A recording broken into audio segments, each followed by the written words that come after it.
केला नाशिक जवळचा रामशेजचा किल्ला अगदी जवळपास केवळ 15 मिनिटांमध्ये किल्ला लढते. रायगड चढायला गेलं आपल्याला 2 3 4 तास जातात. 15 मिनिटांमध्ये लढता येईल असा रामशेजचा किल्ला ज्यावेळेला औरंगजेब बादशाह 3 लाख घोडदळ आणि 4 लाख पायदळ घेऊन महाराष्ट्रामध्ये येतो. शिवाजी महाराज असेपर्यंत औरंगजेबाने कधी विचारही केला नाही की महाराष्ट्रात जायचं. शिवाजी महाराजांनंतर मात्र तो आलेला आहे आणि घेतो तर आता पहिल्यांदा रामशेजचा छोटासा किल्ला घेतला पाहिजे. त्यावेळेला है कोई मर्द हा जो शिवा काय रामशेज किल्ला मेरे हवाले कर दे. बघा औरंगजेब बादशाह सुद्धा आदिलशाह सारखा है कोई मर्द पूर्ण देशाचा पूर्ण भारतवर्षाचा राजा सुद्धा असा विचारतो. त्यावेळेला एकही मर्द येत नाही. त्यावेळेला शहाबुद्दीन खान पुढे येतो आणि हुजूर आलमगिरा मैं लाऊंगा इस रामशेज को. अरे वाह.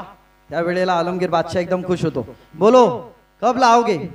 त्यावेळेला तो म्हणतो हुजूर तुम्ही किती नमाज पढ़ता दिवसातून. 5 ना. 5व्या नमाजीला तुमच्या ताब्यात किल्ला असेल. अरे वाह शहाबुद्दीन खान बहुत खूप. त्यावेळेला म्हणतो किती सैन्य पाहिजे बोल.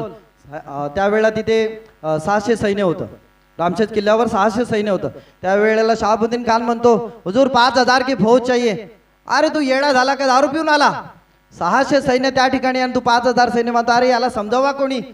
आपल्याला वाटतं 600 सैन्याला मारायला 5000 मागितले म्हणून आलमगीर बादशाह हसला असेल. नाही अरे 600 ते दिसायला आहेत. 5000चा कधी खात्मा करतील ना भरोसा नाही. 5000 नहीं अजून माग. तो म्हणतो 10,000 चाहिए. अरे सोच समझ के बोलो. तो 20,000 चाहिए. 20,000 नहीं तुझे 40,000 की फौज देता हूँ. अरे वो 45,000 की फौज लेके अफजल खान गया था और वापिस नहीं आया.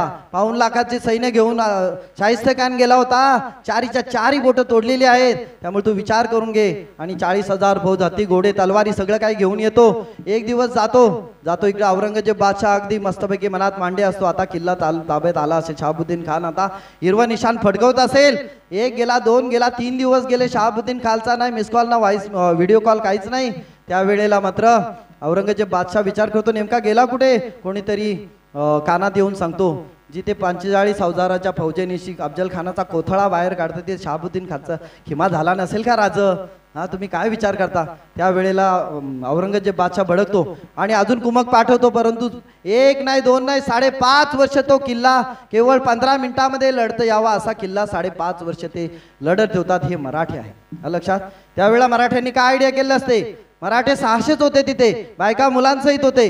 परंतु त्या गडाच्या 4ही बाजूनी ज्यावेळेला ते पत्रावळी पाठवायचे ना त्यावेळेला 5,000 10,000 पत्रावळी पाठवायचे. त्यांच्यावर अन्न उष्ट अन्न टाकले जायचे. त्यामुळे मुलांना वाटायचं की 600 होते आता हे वाढले कुठून. त्या धसक्याने लढायलाच घाबरायचे आणि असं करून त्यांनी लढवले.